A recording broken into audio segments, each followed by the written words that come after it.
Episode की शुरुआत होती है कियात पीपात यूनिवर्सिटी से। वहाँ का माहौल तो ऑलरेडी खराब हो चुका है। वायरस लाइटनिंग की स्पीड से फैल रहा है और पूरी यूनिवर्सिटी ज़ॉम्बी से भर गई है। जो भी मिल रहा है उसे काट काट कर वो इन्फेक्ट कर रहे हैं। दूसरी तरफ faculty of communication and arts के अंदर 8 दोस्त अपनी जान बचाते हुए भाग रहे हैं।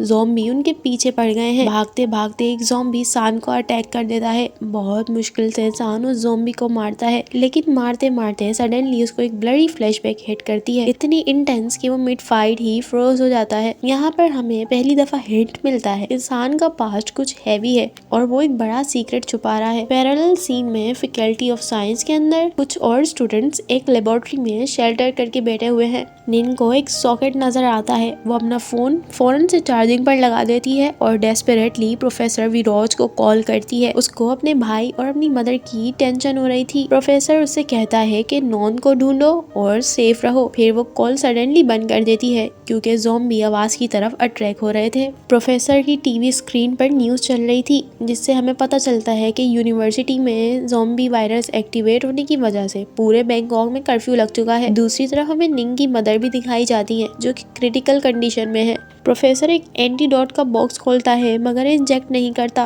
और सीन वही सस्पेंस में कट हो जाता है। लैब ग्रुप के पास एस्केप का सिर्फ एक ही तरीका बचा था, विंडो से जंप करना। वो सब बालकनी में आ जाते हैं। कम्युनिकेशन आर्ट्स वाले वॉल के पीछे छुपे हुए थे। सडनली उन्हें बालकनी वाले लोग भी दिख जाते हैं, यानी कि निन का ग्रुप। अब दोनों सर्वाइवल ग्रुप्स का आमना सामना हो रहा था। थी सबसे पहले नोटिस करती है। निंग अपने भाई को देख लेती है। वो फौरन से उसे कॉल करते हुए तसल्ली देती है। दोनों सर्वाइवल ग्रुप्स एक दूसरे को देखकर थोड़े से एक्साइटेड और थोड़े इमोशनल हो रहे थे, लेकिन तभी एक ज़ॉम्बी रूफ से नीचे गिर जाता है और वो सभी लोग पैनिक करने लगते हैं। ऊपर बालकनी में बैठे हुए वो देख सकते थे नीचे यूनिवर्सिटी के ग्राउंड और हर जगह पर ज़ॉम्बी फैले हुए थे। निंग के ग्रुप का पू स्ट्रांगली बिलीव करता है कि लाइब्रेरी ही कैंपस की सबसे सेफ जगह है और वो सबको वहीं पर जाने के लिए फोर्स करने लगता है। लेकिन सान को इस प्लान पर शक हो रहा था। वो हेजिडेंट था, लेकिन मजबूरी में पू का प्लान ही ग्रुप को सही लगता है। अब हमें फ्लैशबैक दिखाई जाती है 6 मंथ अर्लियर। हम देखते हैं ज़ॉम्बी लुकिंग गर्ल को, लेकिन कुछ सेकंड बाद हमें पता चलता है कि ये जो एक प्रोजेक्ट की शूटिंग थी। नॉन और उसके फ्रेंड्स अपना सब्जेक्ट फिल्म प्रोजेक्ट बना रहे थे। दूसरी तरफ निंग को दिखाया जाता है जो कि प्रोफेसर से अपनी स्कॉलरशिप को खत्म करने की बातें कर रही थी क्योंकि उसे अपनी मॉम का इलाज जो करवाना था। लेकिन प्रोफेसर उसे अपनी स्कॉलरशिप को खत्म करने के बजाय एक शॉक वाला प्रपोजल देता है कि मुझे परमिशन दे दो, मैं तुम्हारी मदर को एक्सपेरिमेंटल रिसर्च में इंक्लूड कर देता हूँ। निंग कुछ देर के लिए फ्रीज हो जाती है।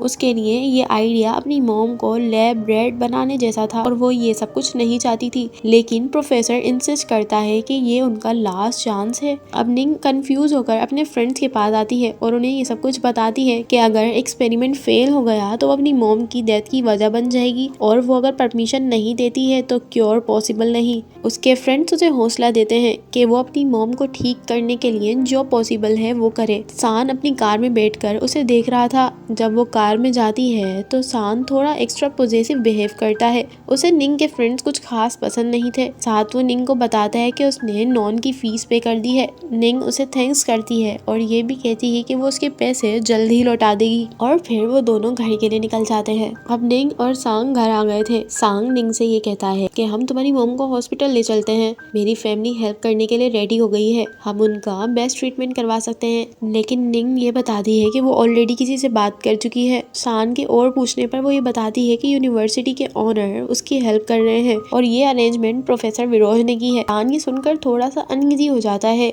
सान की नजर एक स्वेटर पे पड़ती है और इस स्वेटर के साथ दोबारा से एक फ्लैशबैक दिखाई जाती है, मगर इस बार और भी हैवी। वो एक औरत का मर्डर होते देख रहा था। तभी डोर खुलता है और नॉन घर आ जाता है। नॉन और सान अपनी बातें कर रहे थे, तभी निंग आकर नॉन को भी उसकी मॉम के बारे में बता देती है। अब सीन दोबारा से प्रेजेंट में शिफ्ट हो जाता है। दोनों ग्रुप्स को लाइब्रेरी तक पहुंचना है। नॉन के ग्रुप ने प्लान किया कि वो लाउड स्पीकर से नॉइस क्रिएट करेंगे और ज़ॉम्बी को डिस्ट्रैक्ट कर देंगे, लेकिन प्रॉब्लम ये थी कि स्पीकर बीच में रखेगा कौन। गर्ल पावर दिखाते हुए प्राव वॉलेंटरीली ये काम करने के लिए रेडी हो जाती है। जैसे ही वो स्पीकर सेट करती है केविन म्यूजिक प्ले कर देता है। ज़ॉम्बीज उस स्पीकर पर अट्रैक्ट होते हैं और नॉन का ग्रुप भागना शुरू करता है। मीनवाइल निंग का ग्रुप साइलेंट रहकर लाइब्रेरी की तरफ वॉक कर रहा था, लेकिन भीड़ से बचने के लिए वो 3 छोटे ग्रुप्स में डिवाइड हो जाते हैं। इस साइलेंट वॉक के दौरान पाव और नान, जिसको फुट स्प्रेन है, उनका पीछा एक ज़ॉम्बी करने लगती है। पाव उसे कैरी करने की कोशिश करता है। भागते भागते वो ज़ॉम्बी नाव को पकड़ लेती है। In the blink of an eye वो नान को बाइट कर लेती है और पाव बेचारा ज़ॉम्बी को कहता रह जाता है कि उसे मत मारो। पाव के दोस्तों को उसे जबरदस्ती वहाँ से ड्रैग करना पड़ता है ताकि वो भी इन्फेक्ट ना हो जाए, और ये इस ग्रुप का पहला ट्रेजिक लॉस होता है।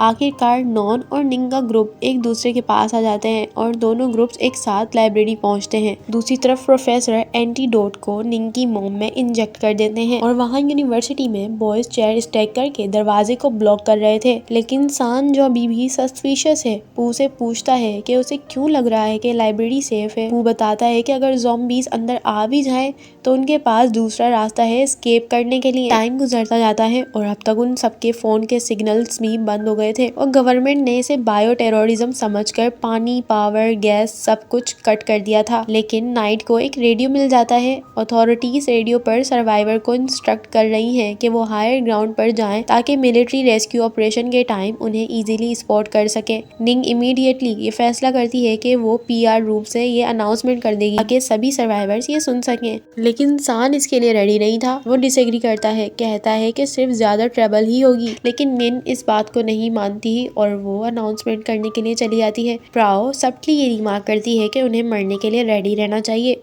क्योंकि ज़ॉम्बी सीरीज में हमेशा हीरो बनने की कोशिश करने वाला ही सबसे पहले मरता है। लेकिन निंग उसकी कोई बात नहीं सुनती। वो सभी लोग यूनिवर्सिटी के कंट्रोल रूम में आते हैं और निंग अनाउंसमेंट कर देती है। वो सब लोगों को बता देती है कि हेलीकॉप्टर रेस्क्यू करने आने वाले हैं, इसीलिए 8:30 होते ही रूफ टॉप पर पहुंच जाएं। वो अपनी अनाउंसमेंट को कंप्लीट कर पाती इससे पहले ही जनरेटर्स बंद हो जाते हैं। अब हमें कुछ अलग स्टूडेंट्स भी दिखाए जाते हैं जिन लोगों ने ये अनाउंसमेंट सुन ली थी। वो रूफ टॉप आने के लिए निकल जाते हैं और ज़ॉम्बीज उनके पीछे पड़ जाते हैं। बाहर बारिश हो रही थी और सारे ज़ॉम्बीज एक्टिव होकर मेन बिल्डिंग की तरफ जा रहे थे। यहीं पर जाकर ये एपिसोड खत्म हो जाता है।